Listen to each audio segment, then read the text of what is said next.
O universo recém-nascido era um verdadeiro caldeirão de energia, fervilhando, borbulhando, pulsando com uma potência inimaginável. Mesmo depois que o calor infernal dos primeiros minutos se dissipou, a temperatura ainda era surreal. Mais de 100 milhões de graus em todos os cantos do cosmos. Durante milhares de anos, esse calor primordial continuou queimando. O universo era um mar de plasma, uma mistura incandescente de partículas e radiação, como se tudo estivesse em ebulição. Mas então, algo aconteceu. Um momento decisivo. Um ponto de virada cósmico que mudaria tudo para sempre. Esse momento chegou quando o universo tinha aproximadamente 380 mil anos e a temperatura finalmente caiu para cerca de 2.726 graus. Algo ainda absurdamente quente, mas relativamente frio, se comparado aos primeiros instantes. E foi nesse ambiente morno, quase calmo, que os elétrons finalmente conseguiram se ligar aos prótons. E assim os primeiros átomos se formaram. Mas isso não foi só um marco químico. Foi também um espetáculo de luz. Cada vez que um elétron se unia a um próton, uma pequena porção de energia era liberada. Um pulso de luz na velocidade máxima do universo, a velocidade da luz. Era o nascimento de um fóton, uma partícula de luz, que havia acabado de surgir da formação de um átomo de hidrogênio. Esse fóton não foi o primeiro a existir, claro. Mas havia algo especial nesse momento. O universo, antes opaco e denso como neblina, agora estava transparente. Pela primeira vez, a luz pôde viajar livremente pelo espaço, sem ser detida por colisões constantes. E assim começa uma jornada longa, muito longa, porém épica do nosso fóton. Ele partiu rumo ao desconhecido, atravessando a chamada Idade das Trevas do universo. Uma era silenciosa, sem estrelas, sem galáxias, apenas a gravidade trabalhando lentamente para moldar os primeiros traços da estrutura cósmica. Mas o fóton seguiu em frente e não percebeu nada. Eventualmente surgiram as primeiras estrelas, gigantes, instáveis e de vida curta, brilhando intensamente antes de explodirem, deixando para trás buracos negros monstruosos que se alimentavam vorazmente de tudo ao seu redor. Mas o fóton seguiu em frente e não percebeu nada. Galáxias começaram a se formar. O cosmos se encheu de brilhos e explosões, enquanto estrelas jovens forjavam elementos pesados a partir do hidrogênio e do hélio. Era um espetáculo de transformação em escala cósmica. Mas o fóton seguiu em frente e não percebeu nada. Milhões de anos viraram bilhões. As galáxias evoluíram, amadureceram, as estrelas se acalmaram e o fóton continuava incansável, atravessando o espaço-tempo como se o tempo não existisse. Até que depois de quase 14 bilhões de anos viajando pelo universo, algo apareceu no seu caminho. Uma galáxia espiral gigante, e dentro dela, uma estrela comum, orbitada por um pequeno ponto azul. Seu destino estava próximo. O fóton percorreu os últimos milhares de anos-luz, até colidir com um pedaço de metal, parte de um telescópio construído por seres humanos e posicionado em órbita da Terra. Naquele instante, sua energia foi absorvida, energizando elétrons e sendo registrada por sensores. O fóton havia desaparecido. Sua longa jornada havia chegado ao fim. Mas o mais curioso, ele não percebeu nada, porque do ponto de vista de um fóton, aquela jornada nunca aconteceu. Para ele não se passaram 13,8 bilhões de anos. Foi tudo instantâneo. Mas, como isso é possível? A luz está presente desde os primórdios do universo e deve continuar a existir mesmo depois que as estrelas se apagarem e que a humanidade não for mais do que uma lembrança cósmica. Mas o que é de fato a luz? Como ela funciona? E como pode, aparentemente, durar para sempre?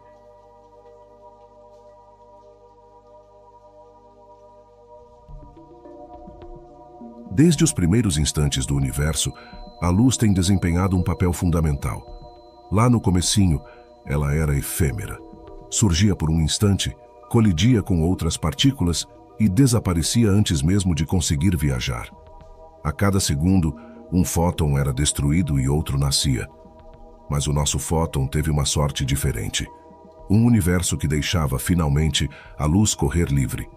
Ele foi criado num universo mais calmo, mais transparente, um universo que acabava de dar origem aos seus primeiros átomos. Enquanto ele viajava por essas vastas distâncias cósmicas, incontáveis gerações de estrelas nasceram e morreram. Foi desse ciclo grandioso que surgiu o nosso Sol, fruto do colapso de uma gigantesca nuvem de gás. Bilhões de anos mais tarde, sobre a superfície de um pequeno planeta rochoso que orbitava essa estrela, seres humanos começaram a caminhar e a questionar.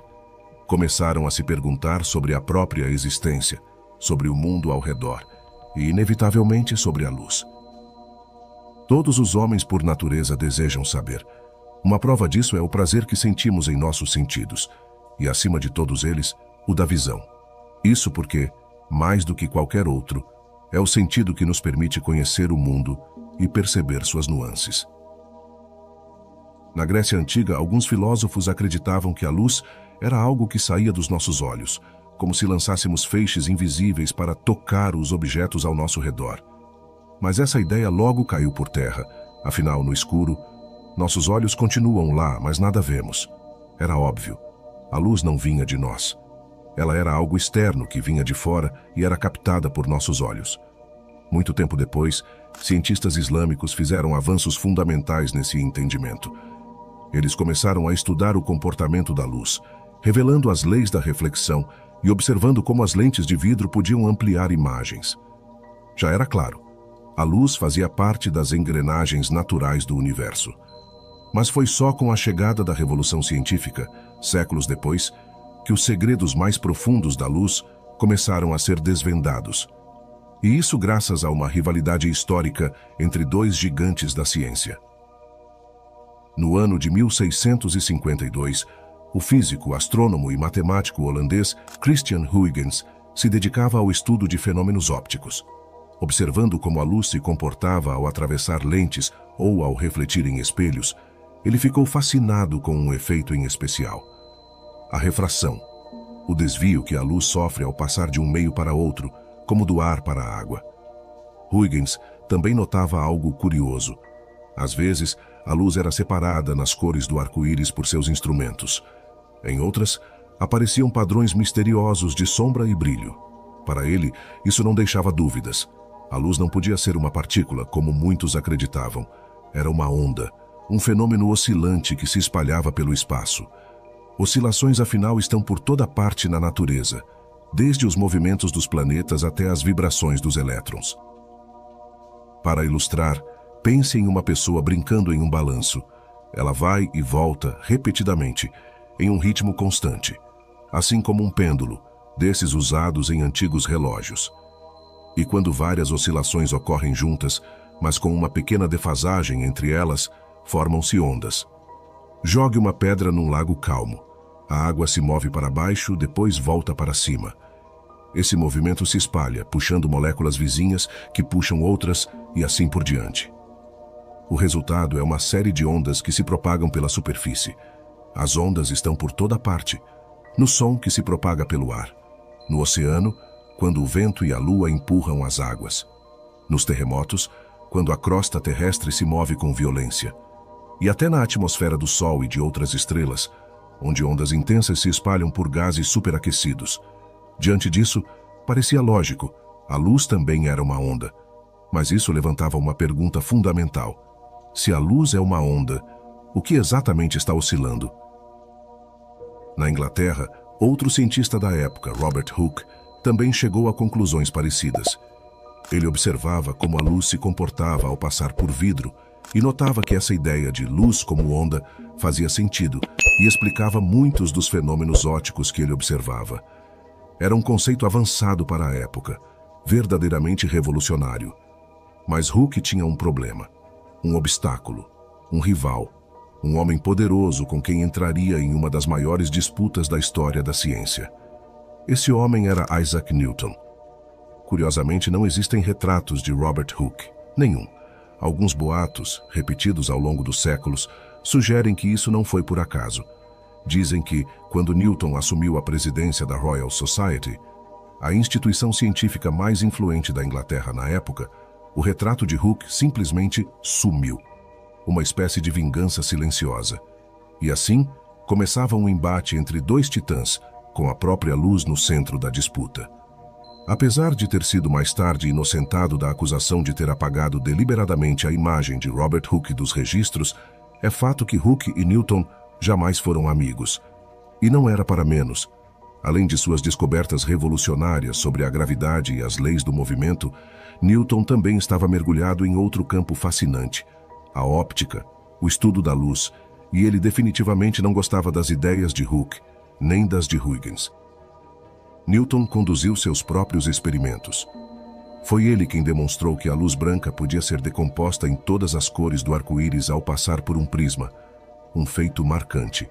Mas, diferentemente de Hooke, ele não viu nisso uma prova de que a luz era uma onda. Na visão de Newton, a luz era formada por pequenas partículas, minúsculos corpúsculos que se propagavam em linha reta pelo espaço. Nada de oscilações, nada de vibrações. Luz para ele era um feixe de partículas em movimento. O raciocínio de Newton parecia fazer sentido. Ele pensava no comportamento da luz ao encontrar obstáculos. Ondas, como as do som, tendem a se curvar ao contornar uma borda. É por isso que conseguimos ouvir alguém falando mesmo estando atrás de uma parede. Mas com a luz isso não acontecia. Não conseguimos ver o que está atrás da parede, mesmo que possamos ouvir. Para Newton, esse comportamento indicava que a luz não poderia ser uma onda. Caso fosse, ela também deveria se curvar ao redor dos cantos, como o som. E Newton foi ainda além. Em sua obra Optics, publicada em 1704, ele especulava que se a luz fosse feita de partículas, então essas partículas também poderiam ser atraídas pela gravidade, como qualquer outro corpo físico. Ele escreveu: "Não agem os corpos sobre a luz à distância, curvando seus raios pela força de sua ação?" Por sinal, ele estava certo. A luz realmente é afetada pela gravidade, como provaria Einstein muito tempo depois. Mas na época não havia como comprovar isso. Apesar de suas limitações, a teoria corpuscular de Newton ganhou força. Afinal, ele era Newton. Seu prestígio era tão grande que sua versão foi aceita por décadas, mesmo sem explicar de forma convincente todos os fenômenos ópticos. Com o passar dos anos, no entanto, a maré começou a virar contra Newton. No ano de 1800, um homem chamado Thomas Young entrou em cena. Ele conduziu um experimento simples, mas impactante. Fez um feixe de luz passar por duas fendas estreitas e projetou a imagem numa tela. O resultado foi um padrão de interferência, faixas claras e escuras que se alternavam. Um comportamento típico de ondas.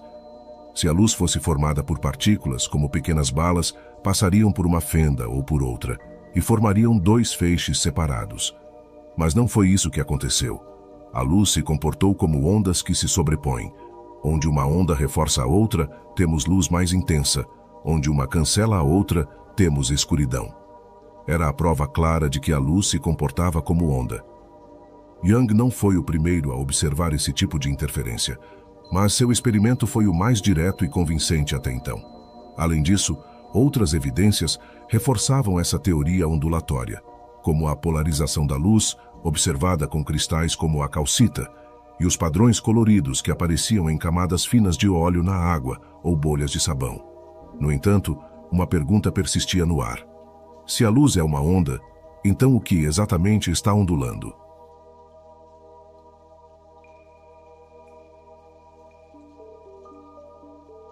Nosso fóton, aquele mesmo que partiu dos primórdios do universo, nasceu quando um próton capturou um elétron.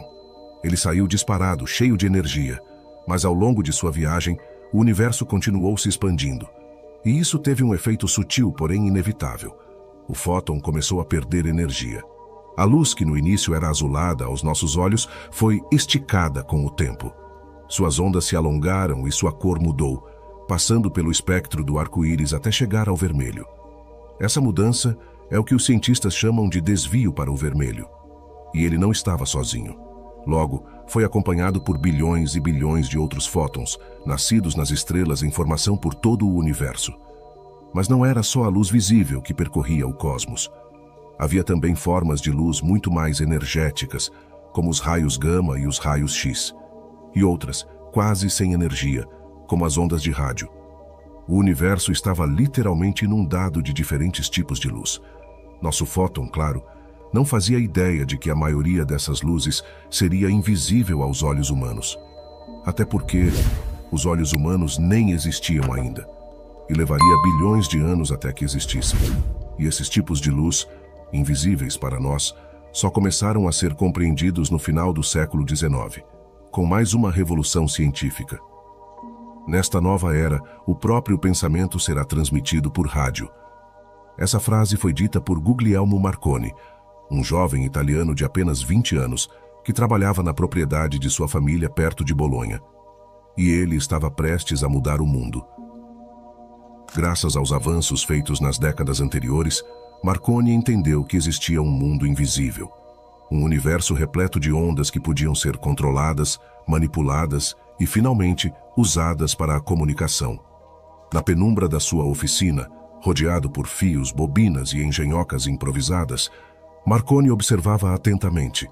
Esperava ver apenas uma pequena faísca, algo sutil, talvez até banal, não muito diferente do que ele já havia testemunhado dezenas de vezes. Mas o que ele buscava naquela noite não vinha de seu equipamento local. A origem do sinal estava a quilômetros dali, em outro conjunto de fios e circuitos, conectado a nada, e mesmo assim funcionando. Nesta época, o mundo já havia passado pela revolução do telégrafo. Sinais elétricos percorriam grandes distâncias por fios de cobre, cruzando países, continentes e até oceanos. Mas essa tecnologia exigia uma imensa rede física, quilômetros e mais quilômetros de cabos enterrados ou estendidos pelo ar. Marconi queria mais. Ele sonhava em enviar mensagens que não precisassem de cabos, fios ou conexões físicas. Queria que elas viajassem livremente, invisíveis pelo ar, como mágica. Mas como isso seria possível? A resposta viria de outro gigante da ciência. Um nome que moldou o mundo moderno, James Clerk Maxwell. Maxwell chegou à Universidade de Cambridge em 1850, com apenas 19 anos. Um jovem prodígio escocês tímido, excêntrico e brilhante. Logo ao chegar, foi informado de que todos os alunos deveriam comparecer às cerimônias religiosas, às 6 da manhã. Com seu humor peculiar, Maxwell apenas respondeu: "Sim, acho que posso ficar acordado até essa hora." Esse senso de humor escondia uma mente extraordinária. Maxwell seria o responsável por unificar dois dos fenômenos mais misteriosos da física, eletricidade e magnetismo. Desde a antiguidade, esses dois fenômenos intrigavam a humanidade. Sabíamos que, ao esfregar certos materiais, eles podiam atrair pequenos objetos, e sabíamos que existiam pedras que sabiam apontar para o norte, os primeiros indícios do magnetismo. Mas no século XIX, experimentos começaram a mostrar que esses dois fenômenos estavam intimamente ligados. Correntes elétricas podiam gerar campos magnéticos, e campos magnéticos em movimento podiam induzir corrente elétrica em fios condutores. Era como se um estivesse dançando com o outro, uma coreografia invisível. Maxwell enxergou algo além. Ao estudar cuidadosamente as equações que descreviam esses fenômenos, ele percebeu que não eram leis isoladas, mas partes de uma mesma realidade. Ele as reescreveu de maneira elegante, reduzindo toda a complexidade a 4 equações fundamentais. Nascia ali o eletromagnetismo moderno. Mas a genialidade de Maxwell não parou aí. Ele teve uma ideia ainda mais ousada. E se aplicássemos essas equações ao vácuo absoluto, ao nada? O que aconteceria com campos elétricos e magnéticos em um espaço completamente vazio? Na teoria, esperava-se que no vácuo não houvesse absolutamente nada, nem cargas, nem corrente, nem campos. Mas Maxwell quis testar o que aconteceria se por algum motivo um campo elétrico fosse ativado nesse vazio. Um pequeno distúrbio, uma faísca do nada. Imagine, por exemplo, beliscar a pele do dorso da sua mão. Assim que você solta, a pele retorna ao seu estado natural. Rápido se você é jovem, mais devagar se já passou dos 40. Com o campo elétrico, algo semelhante aconteceria. Ele tenderia a voltar ao seu estado de equilíbrio. Mas Maxwell descobriu que, nesse processo, algo incrível acontecia. Esse beliscão no campo elétrico geraria um campo magnético. E esse novo campo magnético, por sua vez, geraria outro campo elétrico. E assim por diante. O que Maxwell viu foi uma regeneração contínua entre eletricidade e magnetismo. Um alimentava o outro, num ciclo perfeito de criação e recriação. E como as ondas que se propagam num lago após uma pedra cair, essas oscilações se espalhavam pelo espaço. E aí veio a grande sacada. Ao calcular a velocidade com que essas ondas viajariam pelo vácuo, Maxwell encontrou um valor familiar: a velocidade da luz. Foi quando tudo se encaixou. A luz era, na verdade, uma onda eletromagnética, viajando pelo espaço, sustentada por esse eterno jogo de empurra-empurra entre campos elétricos e magnéticos. Mas afinal, o que criava essas ondulações eletromagnéticas? Qual seria o equivalente da pedrinha jogada no lago, só que no mundo da luz? Maxwell encontrou a resposta: as cargas elétricas em movimento. Ou, mais especificamente, os elétrons, partículas minúsculas que orbitam o núcleo dos átomos. Quando essas cargas se movimentam ou vibram, elas perturbam os campos elétricos e magnéticos ao seu redor. E essas perturbações se propagam pelo espaço como uma onda que viaja, exatamente o que chamamos de radiação eletromagnética, ou, em outras palavras, luz. E ele foi além. Se os elétrons em movimento geram luz, então o contrário também deveria ser verdade. Quando a luz entra no olho e atinge a retina, suas oscilações devem fazer os elétrons dos átomos oculares vibrarem. E é esse movimento que gera os sinais elétricos enviados ao cérebro. É assim que vemos. A luz não apenas ilumina o mundo ao nosso redor, ela literalmente faz os nossos olhos funcionarem. Foi nesse ponto que Maxwell entendeu de fato o que estava oscilando e o que causava essa oscilação. Mas havia um detalhe ainda mais surpreendente. Ele sabia que as ondas de luz visível tinham comprimentos de cerca de 1/1000º de metro, mas suas equações não impunham nenhum limite ao comprimento dessas ondas. O que isso significava? Que deveriam existir outros tipos de luz com comprimentos de onda muito maiores ou muito menores, invisíveis aos nossos olhos. Foi uma sacada genial, mas infelizmente ele não viveria o bastante para ver essa ideia confirmada. Maxwell faleceu em 1879, aos 48 anos, vítima de um câncer abdominal. E foi só em 1886 que o enigma das ondas invisíveis começaria a ser resolvido. Na Alemanha, o físico Heinrich Hertz conduzia experimentos na Universidade de Karlsruhe, e foi ele o primeiro a detectar essas tais ondas invisíveis previstas por Maxwell. Inicialmente chamadas de ondas hertzianas, mais tarde passariam a ser conhecidas como ondas de rádio. Hertz ficou satisfeito com sua descoberta, mas quando alguém lhe perguntou qual seria a utilidade prática daquilo, ele respondeu com modéstia: nada, eu acho. Mal sabia ele. Poucos anos depois, Marconi, aquele jovem italiano determinado, usaria exatamente essas ondas para enviar sinais sem fio por quilômetros, depois por cidades, depois por oceanos e, finalmente, ao redor do mundo inteiro. Em 1909, Guglielmo Marconi receberia o Prêmio Nobel de Física por ter criado o primeiro sistema eficaz de telegrafia sem fio. Hertz, no entanto, faleceu jovem, em 1894, com apenas 36 anos. Nunca chegou a testemunhar o impacto colossal que sua descoberta teve no mundo. Sua contribuição havia lançado o mundo rumo a uma nova era. Uma era onde a luz invisível passaria a nos conectar de maneiras antes impensáveis. O século XX estava apenas começando e parecia que o mistério da luz havia enfim sido resolvido. Mas então veio 1905 e com ele um ano extraordinário, o Annus Mirabilis, para um certo funcionário de patentes alemão que estava prestes a virar o mundo da física de cabeça para baixo.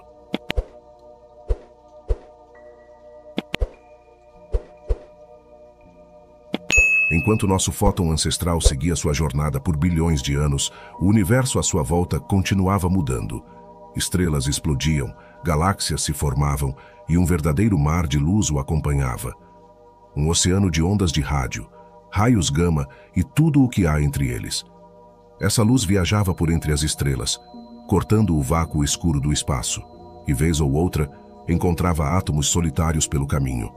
As ondas de rádio, de baixa energia e comprimentos longos, se comportavam como esperado. Agitavam suavemente os átomos como marolas que tocam a areia de uma praia. Era exatamente o comportamento que Maxwell havia previsto para as ondas eletromagnéticas. Mas os raios gama não seguiam essa mesma lógica. Quando um raio gama, com energia absurdamente alta, atingia um átomo, o efeito era violento. A pancada era tão intensa que conseguia arrancar elétrons inteiros de seus átomos. Não parecia uma ondulação suave, parecia um soco. Esses raios gama se comportavam mais como projéteis, partículas extremamente energéticas. Mas como isso podia ser? Será que as equações de Maxwell estavam erradas? Ou pior, será que Newton estava certo o tempo todo? Estaríamos voltando à ideia da luz como partículas, corpúsculos energéticos como sugerido por Newton 2 séculos antes? Se a luz é uma onda, como poderia agir às vezes como se fosse uma partícula? Por enquanto temos que trabalhar com ambas as teorias. Às segundas, quartas e sextas-feiras, usamos a teoria ondulatória. Às terças, quintas e sábados, pensamos em fluxos de quanta de energia voadora ou corpúsculos. O comentário irônico era repetido entre físicos na virada do século, demonstrando a perplexidade do momento. E enquanto isso, em meio à efervescência científica, surgia outro nome que deixaria sua marca não só na ciência, mas no mundo inteiro: Alfred Nobel. Alfred havia construído sua fortuna com explosivos e armas, tão associado à morte e à destruição que quando seu obituário foi publicado por engano em um jornal francês em 1888, o título dizia: "O mercador da morte morre". A publicação prematura do próprio obituário deixou Alfred Nobel em choque. Primeiro, porque ele ainda estava muito vivo. Mas mais perturbador do que isso, foi perceber o tipo de legado que o mundo parecia associar ao seu nome, o de um mercador da morte. Afinal, sua fortuna viera em grande parte da invenção da dinamite e de sua aplicação em armamentos. Foi esse baque que o levou a tomar uma decisão que mudaria sua história e a história da ciência. Em seu testamento, Nobel destinou a maior parte de sua fortuna à criação de uma série de prêmios que homenageariam aqueles que oferecessem os maiores benefícios à humanidade. Hoje, os prêmios Nobel são os reconhecimentos mais prestigiosos em quase todas as áreas do saber, especialmente nas ciências. Desde 1901, eles têm destacado as maiores mentes que a humanidade já produziu. E foi justamente no primeiro Prêmio Nobel de Física, concedido naquele mesmo ano inaugural, que a luz foi protagonista. O vencedor foi o físico alemão Wilhelm Röntgen, responsável por uma das descobertas mais fascinantes do final do século XIX, os raios X.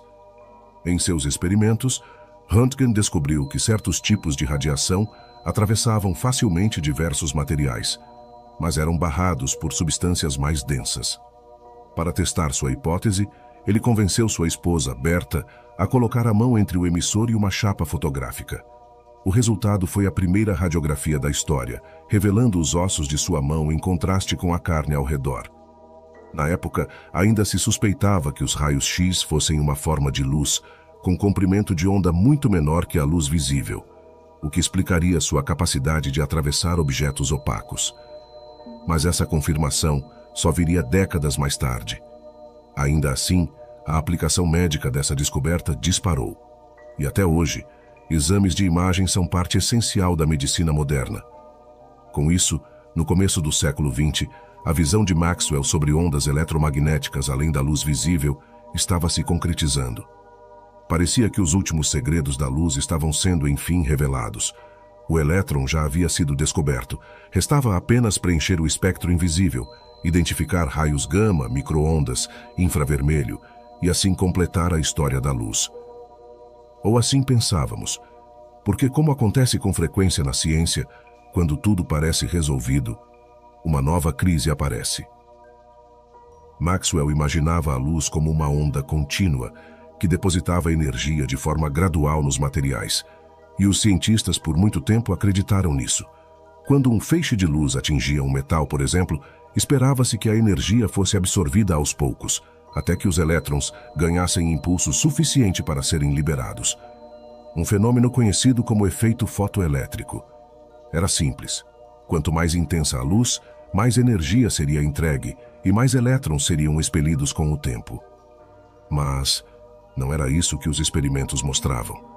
Ao projetar luz sobre certos metais, os elétrons eram ejetados instantaneamente, mesmo que a luz fosse fraca. O tempo de exposição não fazia diferença. Além disso, algo ainda mais estranho acontecia quando se ajustava a cor da luz. Luz azul expulsava elétrons com bastante energia. Luz verde expulsava elétrons com menos energia. Luz vermelha não fazia absolutamente nada. Isso não fazia sentido. Se todas as cores são apenas variações da mesma onda de luz, por que algumas funcionavam e outras não? Por que a luz vermelha não energiza os elétrons? Mais uma vez, o universo apresentava um novo mistério. A resposta viria em um ano especial. Um ano tão extraordinário para a física que entrou para a história com um nome em latim. Annus Mirabilis, o Ano Milagroso. E o responsável por esse milagre, um homem desconhecido, que trabalhava num modesto escritório de patentes na Suíça. Albert Einstein. Muita gente associa 1905 à criação da teoria da relatividade especial. E com razão. Mas a verdade é que aquele ano foi apenas o começo do impacto que Einstein teria na ciência. Einstein receberia o Prêmio Nobel de Física em 1921. Curiosamente, não pelo seu trabalho sobre relatividade. A motivação oficial dizia que o prêmio era pelos serviços prestados à física teórica, mas destacava um ponto específico, especialmente por sua descoberta da lei do efeito fotoelétrico. Ao analisar o fenômeno, Einstein percebeu que o modelo de Maxwell, de luz como uma onda contínua, não explicava o que acontecia nesses casos. A conclusão foi ousada. A luz, ao interagir com a matéria, não se comporta como uma onda contínua. Em vez disso, ela se manifesta como pacotes de energia concentrados, que transferem sua carga de uma só vez. Esses pacotes, hoje chamados de fótons, são a partícula da luz. Einstein então declarou algo radical. A luz é quantizada, ela vem em porções, em unidades, em partículas, e com isso a luz, que já havia sido onda, agora era também partícula. Einstein foi além da ideia de que a luz poderia se comportar como uma partícula. Ele propôs que cada fóton carregava uma quantidade específica de energia proporcional à frequência da luz. Em outras palavras, quanto mais azulada a luz, mais energia o fóton possui. Assim, um fóton de luz vermelha carrega pouca energia. Um fóton de luz verde carrega mais energia. Um fóton de luz azul carrega ainda mais energia. E foi por isso que, nos experimentos do efeito fotoelétrico, a luz vermelha não conseguia fazer os elétrons saltarem de certos metais. Simplesmente não tinha energia suficiente. Esse misterioso pacote de energia, proposto por Einstein em 1905, só receberia seu nome definitivo em 1926, quando o cientista Gilbert Lewis o batizou de fóton, em um artigo publicado na revista Nature. Com o tempo, as evidências de que a luz podia se comportar como partícula cresciam rapidamente. E em 1923 veio uma demonstração decisiva, protagonizada por Arthur Compton. Mas seu experimento dependia de um conceito aparentemente absurdo. A luz pode empurrar. Pode parecer estranho, já que a luz não tem massa. Mas, como mostrou Maxwell, ao carregar energia, a luz também carrega momento, ou seja, ela pode exercer força. Se isso parece difícil de acreditar, há uma maneira simples de ver esse efeito em ação. Basta comprar um radiômetro de Crookes, aquele pequeno aparelho com palhetas presas dentro de uma cúpula de vidro. Um lado das palhetas é branco, o outro preto. Quando exposto à luz intensa, como a do Sol, o dispositivo gira, como se fosse empurrado pela própria luz. A explicação completa do funcionamento do radiômetro é mais complexa do que parece, mas o princípio é real. A luz solar exerce pressão. Tanto é que visionários já sonham com naves movidas a velas solares, literalmente navegando pelo espaço empurradas pela luz do Sol. Mas o experimento de Compton foi ainda mais impressionante. Ele pegou um feixe de raios X, um tipo de luz extremamente energética, e o direcionou contra um alvo atômico. Quando os raios atingiam os átomos, arrancavam elétrons de suas camadas externas. E ao analisar o que acontecia após a colisão, Compton fez uma descoberta intrigante. Os raios X e os elétrons se comportavam como bolas de bilhar, colidindo e ricocheteando. A teoria de Maxwell, baseada em ondas contínuas, não explicava esse comportamento. Era como se naquele momento, os raios X não fossem ondas, mas sim partículas duras, que batiam e transferiam energia de forma direta e pontual. A visão de Newton renascia. Compton havia demonstrado que, sob certas condições, a luz age como uma partícula com energia e momento. A comprovação era tão contundente que rendeu a ele o Prêmio Nobel de Física em 1927. Mas isso queria dizer que a luz era apenas uma partícula? Não exatamente. Porque, ao mesmo tempo, havia uma montanha de evidências mostrando que a luz também se comportava como uma onda. Interferência, difração, polarização. Era como se a luz fosse as duas coisas ao mesmo tempo, ou nenhuma delas.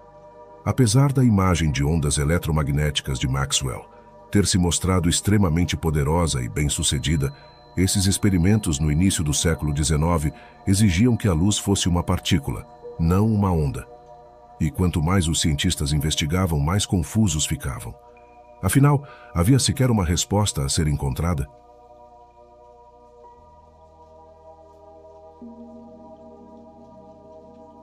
Desde o começo desta história, temos seguido a jornada de um fóton ancestral emitido nos primórdios do universo e que percorreu o cosmos por bilhões de anos. De acordo com Maxwell, esse fóton surgiu quando um elétron mudou de estado, liberando energia em forma de luz. E no final de sua jornada, ele desaparece ao ser absorvido por outro elétron, talvez no sensor de um telescópio em órbita da Terra. Mas, e o que acontece entre esses dois pontos? Será que a trajetória do fóton é uma linha reta, aleatória, simplesmente determinada pelo acaso? Será que ele viaja pelo espaço até colidir, por sorte, com um elétron no futuro? No início do século XX, começou a ficar claro que essa ideia não fazia sentido. E a resposta vinha da nova linguagem da física, a mecânica quântica. E nela, o comportamento da luz não é aleatório. Na verdade, é muito mais estranho do que qualquer um poderia imaginar. Como disse o físico Werner Heisenberg, o universo não é apenas mais estranho do que pensamos, ele é mais estranho do que podemos imaginar.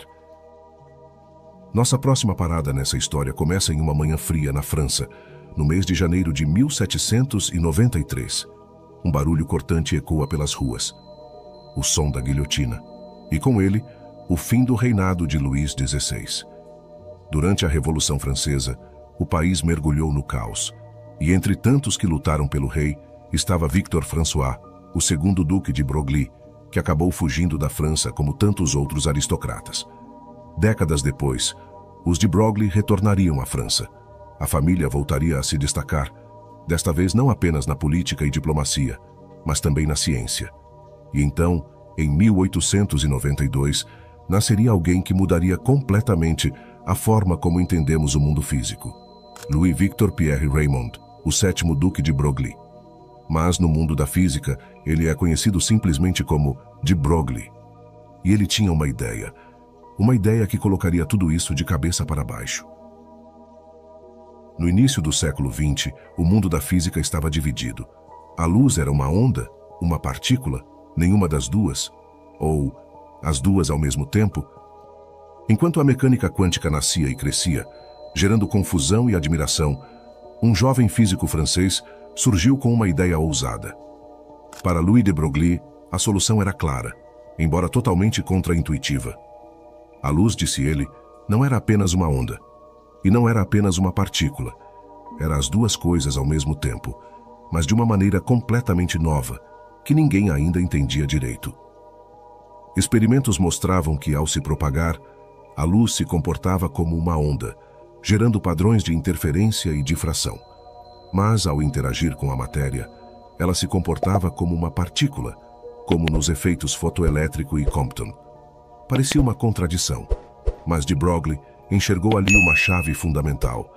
Não era a luz que era estranha, era todo o universo quântico que seguia essas regras. Ele foi o primeiro a afirmar com coragem que essa dualidade não se aplicava só à luz, mas também à matéria.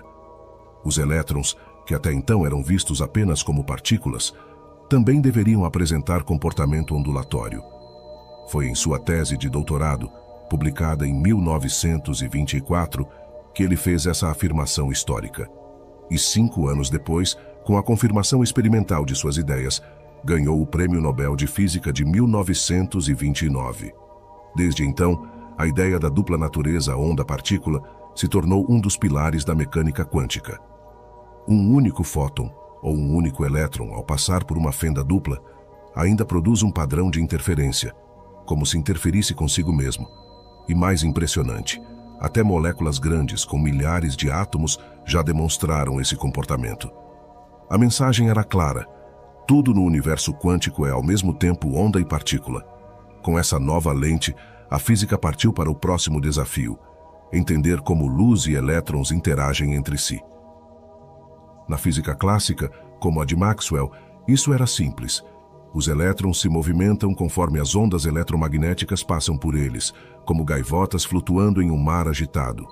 Com esse movimento, os elétrons emitiam suas próprias ondas, alimentando o campo com mais energia. Mas no mundo quântico, as coisas não podiam ser tão simples. Ali, tudo era feito de pacotes, de quanta, de interações discretas. Nada era contínuo. E foi aí que entrou em cena um dos maiores gênios da história da ciência, Paul Dirac. Nos anos finais da década de 1920, Dirac começou uma missão ambiciosa: unir as duas maiores descobertas da física moderna, a mecânica quântica e a relatividade especial de Einstein. Paul Dirac tinha fama de ser um homem peculiar, tão introspectivo que muitos colegas o achavam difícil de compreender. O físico dinamarquês Niels Bohr, uma das maiores autoridades da época, o descreveu como o homem mais estranho da física. Mas ninguém duvidava de seu brilhantismo.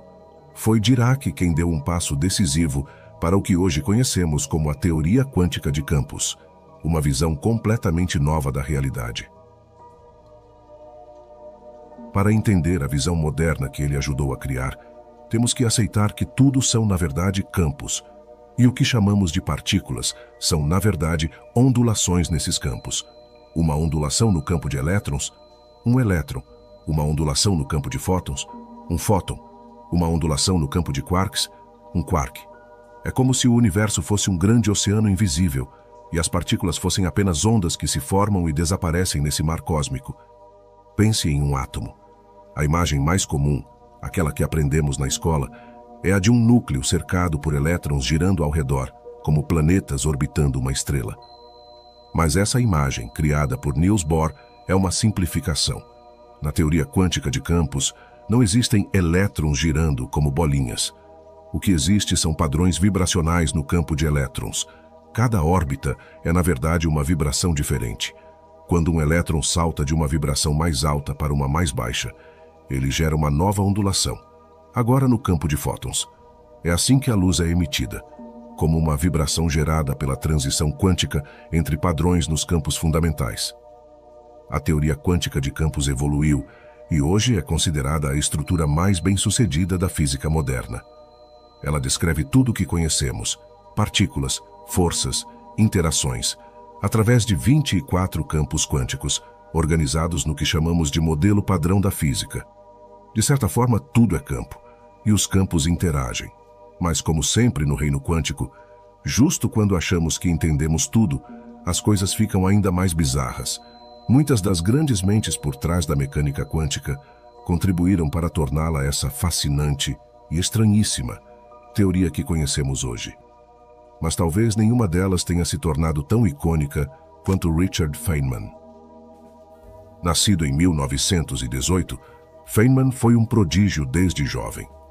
Durante a Segunda Guerra Mundial, participou do projeto Manhattan, ajudando no desenvolvimento da bomba atômica. Era tão brilhante que Robert Oppenheimer, o pai da bomba atômica, escreveu uma carta recomendando-o à Universidade de Berkeley em 1942, onde dizia: "Ele é, de longe, o físico jovem mais brilhante aqui, e todos sabem disso. Posso lhe dar 2 citações de homens com quem ele trabalhou. Bethe disse que preferiria perder quaisquer outros 2 homens do que perder Feynman neste trabalho atual. E Wigner disse: ele é um segundo Dirac, só que desta vez humano." Feynman, no entanto, não era apenas um gênio da física. Era também um personagem carismático e excêntrico, que fugia de qualquer estereótipo de cientista. Sua autobiografia, publicada em 1985, "O Senhor está brincando, Sr. Feynman", revelou ao mundo não só suas contribuições científicas, mas também sua personalidade irreverente. Adorava música, desenhava nus, tocava bongô e frequentava clubes de striptease, nada ortodoxo. O também físico Murray Gell-Mann, vencedor do Nobel e colega de Feynman, chegou a dizer de forma sarcástica: Feynman era um grande cientista, mas gastou boa parte da vida criando anedotas sobre si mesmo. Mas mesmo com todas essas peculiaridades, quando o assunto era mecânica quântica, poucos pensavam com tanta profundidade quanto ele. Apesar da famosa frase de Feynman, ninguém realmente entende a mecânica quântica, ele com certeza entendia como ninguém a matemática por trás dela. E foi justamente essa compreensão que lhe permitiu ir além. Pensar a fundo sobre a verdadeira natureza da luz e sua interação com a matéria. E tudo começa com uma questão aparentemente simples: como um elétron interage com um campo elétrico? Segundo a teoria clássica de Maxwell, um elétron, por ter carga, gera ao seu redor um campo elétrico. Se outro elétron entra nesse campo, ele sente a força. Simples assim. Mas ao tentar calcular a energia dessa interação, Feynman se deparava com um problema. Os cálculos davam infinitos. Algo estava fundamentalmente errado. Foi então que ele teve uma ideia radical. Em seu discurso de aceitação do Prêmio Nobel de 1965, Feynman disse: "Sugeri a mim mesmo que os elétrons não podem agir sobre si mesmos. Eles só podem agir sobre outros elétrons." Com essa nova abordagem, Feynman abandonou a noção clássica de campo contínuo e passou a pensar em interações discretas, quânticas, acontecimentos específicos no espaço-tempo, onde partículas trocam energia e momento. A partir disso, ele desenvolveu uma das ferramentas mais poderosas da física moderna, os famosos diagramas de Feynman. Visualmente, esses diagramas podem parecer confusos, cheios de linhas retas, curvas, zigue-zagues e ondulações, mas no fundo, eles são uma representação elegante e profunda de como as partículas interagem em nível quântico. Vamos começar com o básico. Imagine um elétron solitário cruzando o espaço. Na linguagem da física, ele traça uma linha reta no espaço-tempo, o que chamamos de sua linha de universo. Ele é apenas uma ondulação no campo quântico de elétrons, seguindo sua trajetória, sem interferências. Mas sabemos que esse campo de elétrons está acoplado ao campo de fótons, ou seja, um pode influenciar o outro. Quando ocorre uma interação, por exemplo, o elétron emite um fóton, essa trajetória muda. No diagrama, vemos a linha reta do elétron se curvar ligeiramente, enquanto uma nova linha ondulada emerge, o fóton. Esse ponto de encontro, onde a trajetória do elétron se altera e o fóton nasce, é chamado de vértice. E esse vértice é a peça fundamental de todo o diagrama de Feynman, como um bloco de Lego quântico. A partir dessa estrutura básica, é possível construir representações de todas as interações fundamentais conhecidas, desde o simples espalhamento de fótons até processos complexos envolvendo múltiplas partículas. Os diagramas de Feynman, apesar de parecerem simples esboços, são muito mais do que um rabisco com linhas retas e onduladas. Eles são a linguagem visual da mecânica quântica e, quando completos, vão além de um único vértice. Imagine dois elétrons interagindo. Um deles emite um fóton, representado por uma linha ondulada. Esse fóton viaja até o outro elétron, que o absorve. Pronto, temos dois vértices ligados por um fóton no diagrama. Essa é a representação visual do que chamamos de força eletromagnética. Mas o que determina que essa troca de fótons ocorra? O que regula esse acoplamento entre o campo de elétrons e o campo de fótons? A resposta está em uma das constantes mais misteriosas e fascinantes da natureza, a constante de estrutura fina, uma espécie de força de ligação do eletromagnetismo, diretamente ligada à carga do elétron. Com isso, Feynman reformulou tudo. Adeus ao velho campo eletromagnético clássico de Maxwell. Em seu lugar, temos elétrons trocando fótons. Quando muitos fótons são trocados simultaneamente, o efeito se aproxima da força contínua que observamos na vida cotidiana. Mas, em sua essência, é um fenômeno quântico, não clássico. E esse raciocínio não vale só para o eletromagnetismo. As outras forças fundamentais do universo também funcionam da mesma maneira. A força forte, que mantém os quarks unidos no núcleo atômico, opera com a troca de gluons. A força fraca, responsável por certos tipos de decaimento radioativo, se dá por meio das partículas W e Z. Todas essas forças, no fundo, podem ser descritas como interações entre partículas mediadas pela troca de outras partículas e representadas elegantemente por diagramas de Feynman. Mas Feynman tinha mais uma carta estranha na manga. Uma ideia que parecia beirar a ficção científica. Se um elétron emite um fóton, esse fóton sai disparado pelo universo, certo? Mas, com qual direção? E para onde exatamente? Ele viaja ao acaso, esperando por sorte ser absorvido por outro elétron em algum lugar distante? A resposta para Feynman era não. Segundo ele, o fóton não é emitido aleatoriamente. Em vez disso, somente é emitido quando outro elétron, no futuro, está pronto para recebê-lo. Os dois elétrons concordam com a troca. É uma negociação quântica. Mas isso levanta uma pergunta ainda mais estranha. Como os dois elétrons, um no passado, outro no futuro, poderiam se comunicar para acertar essa troca? Como um poderia saber da existência do outro antes da troca acontecer? A força eletromagnética não pode ser a responsável, pois ela é precisamente o resultado dessa troca. Então, o que possibilita esse acordo? A resposta, como sempre na mecânica quântica, desafia nossa intuição. Junto com seu orientador John Wheeler, Feynman propôs uma ideia que hoje chamamos de interpretação transacional. Uma sugestão ousada: os dois elétrons apertam as mãos através do tempo. Um envia uma mensagem do passado. O outro envia uma mensagem do futuro. A troca só acontece se ambos concordarem, como uma negociação feita em direções opostas do tempo. Parece loucura? Pode ser, mas a matemática funciona perfeitamente com essa abordagem. Imagine agora você, numa noite escura, olhando para uma estrela distante no céu. A luz dessa estrela entra em seu olho e um fóton atinge um elétron na sua retina. O que a interpretação transacional sugere é que, bilhões de anos atrás, um elétron na atmosfera daquela estrela e um elétron no seu olho, separados por bilhões de anos-luz, conversaram através do tempo e do espaço.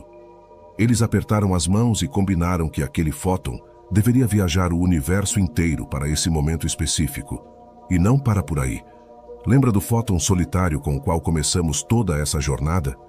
Segundo essa visão, dois elétrons distantes, um no início do universo e outro no fim, combinaram a troca ao longo de bilhões de anos de tempo, bilhões de anos-luz de espaço, e concordaram que o fóton deveria empreender sua jornada cósmica. O mundo quântico, como sempre, não decepciona, mas a nossa história não acaba aqui. Há um último mistério, talvez o mais estranho de todos, à espera de ser desvendado. Porque, enquanto esse fóton percorre bilhões de anos-luz, o que ele sente? O que ele experimenta?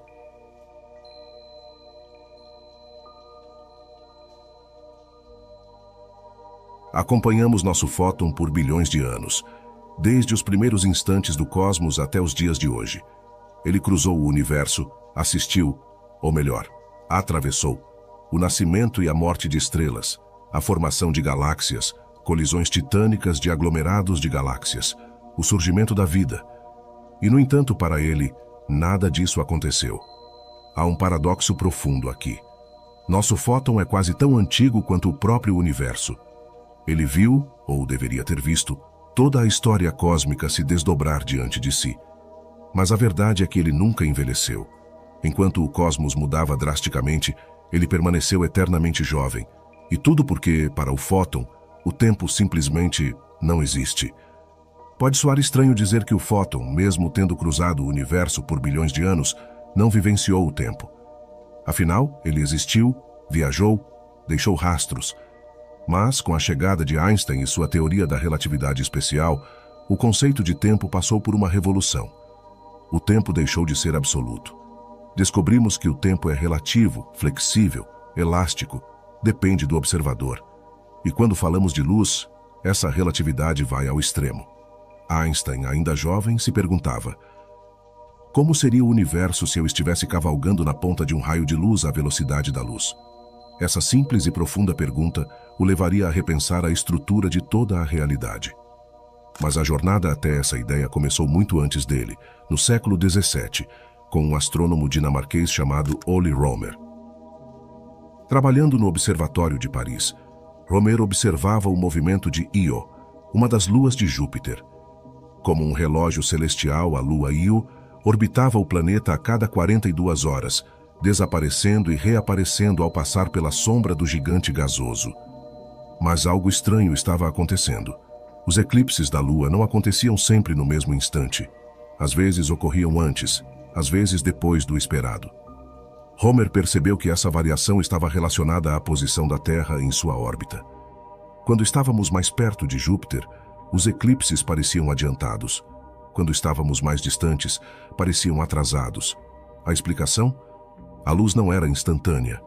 Ela levava tempo para viajar. A variação nos tempos dos eclipses só fazia sentido se a luz tivesse uma velocidade finita. A cada mudança na distância entre a Terra e Júpiter, a luz levava mais ou menos tempo para chegar até nós. Romer fez as contas. Sua estimativa estava longe da precisão moderna, cerca de 220 mil quilômetros por segundo. Mas foi uma revolução. Pela primeira vez, a luz tinha uma velocidade mensurável. Décadas depois, essa velocidade foi refinada, aproximadamente 299.792 quilômetros por segundo, o famoso valor que conhecemos hoje. Mas surgia uma nova pergunta. Velocidade em relação a quê? Por séculos, acreditava-se que a luz precisava de um meio para se propagar, assim como o som precisa do ar ou as ondas precisam da água. Esse meio invisível foi chamado de éter. De Platão a Newton, o éter foi usado como explicação para o comportamento da luz, mesmo nunca tendo sido detectado. Então, em 1905, Einstein deu o golpe final no conceito de éter com sua relatividade especial. Ele propôs algo radical. A velocidade da luz é a única constante absoluta do universo. Não importa quem você seja, onde esteja ou em que direção se mova. Todos devem medir a luz viajando exatamente à mesma velocidade. Isso parecia desafiar tudo o que sabíamos sobre movimento e velocidade. Mas para que essa nova realidade funcionasse, alguma coisa tinha que ceder. E assim, Einstein mostrou que os conceitos tradicionais de espaço e tempo precisavam ser reformulados. Eles não eram rígidos e independentes. Eram maleáveis, entrelaçados e se curvavam para preservar essa velocidade constante da luz. E aqui entra uma das ideias mais alucinantes da física moderna. O tempo passa de forma diferente para diferentes observadores. Por exemplo, imagine dois relógios sincronizados, lado a lado. Agora, se cada um seguir uma jornada diferente, acelerando, desacelerando, se afastando e depois se reunindo, o que esperaríamos, segundo Newton, é que eles continuassem marcando a mesma hora. Mas Einstein mostrou que não é isso que acontece.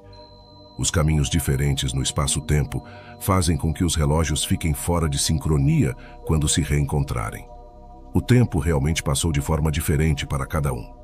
Pode parecer ficção científica, mas isso já foi confirmado experimentalmente inúmeras vezes.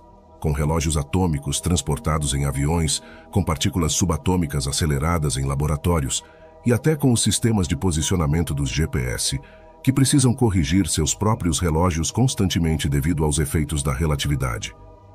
Então, o que isso significa para a luz? Significa que, embora ela atravesse bilhões de anos-luz de espaço, do ponto de vista do fóton, não há tempo nenhum entre o início e o fim. A velocidade da luz é tão extrema que, para ela, o tempo simplesmente para. O início e o fim de sua jornada são, em certo sentido, o mesmo instante. Ele nasce e, ao mesmo tempo, chega ao seu destino. Uma das consequências mais impactantes das ideias de Einstein foi esta: a luz sente a gravidade. Sim, mesmo viajando à velocidade limite do universo, a trajetória da luz é afetada pela presença de massa. Assim como Newton havia especulado mais de 2 séculos antes, essa ideia ressurgiu, só que agora com base sólida e previsões testáveis. E, de fato, experimentos confirmaram isso repetidamente. A gravidade pode curvar a luz. Estrelas, galáxias e até aglomerados inteiros de matéria escura atuam como lentes gravitacionais, distorcendo, ampliando e multiplicando a imagem de objetos cósmicos que estão muito além, como se o próprio espaço fosse um vidro fluido e elástico. Esses fenômenos são tão poderosos que conseguimos, por meio deles, observar galáxias bebês, que nasceram nos primeiros instantes do universo. Um dos exemplos mais impressionantes disso são as imagens reveladas pelo telescópio espacial James Webb, verdadeiros retratos do cosmos primordial, ampliados por essas lentes naturais da gravidade. A confirmação disso marca, de forma definitiva, o fim da visão newtoniana de um universo rígido, estático, de espaço e tempo absolutos. Mas, e para a luz? O que tudo isso significa do ponto de vista do fóton? Na velocidade da luz, os efeitos da relatividade se tornam extremos, tão extremos que desafiam completamente nosso senso comum. Todas as distâncias se contraem a zero e o tempo necessário para cruzá-las também. Zero. Isso significa que, não importa o quão longe um fóton viaje, para ele, não se passa nenhum tempo, nem mesmo um milionésimo de segundo, mesmo que para nós ele tenha passado 13 bilhões de anos-luz viajando pelo cosmos. Para o fóton, ele foi emitido e absorvido no mesmo instante. É como se ele nunca tivesse existido de fato. Começamos essa jornada seguindo um único fóton, nascido nos primeiros momentos do universo, após a formação dos primeiros átomos. Acompanhamos sua travessia pelo cosmos, sua passagem silenciosa pelas eras, até sua absorção final no sensor de um telescópio orbitando a Terra. Mas, para o fóton, nada disso aconteceu. Ele não viu o brilho das primeiras estrelas, não percebeu a explosão das supernovas, não acompanhou a formação dos planetas, nem presenciou o surgimento da vida no nosso pequeno pálido ponto azul. O fóton não percebeu nada.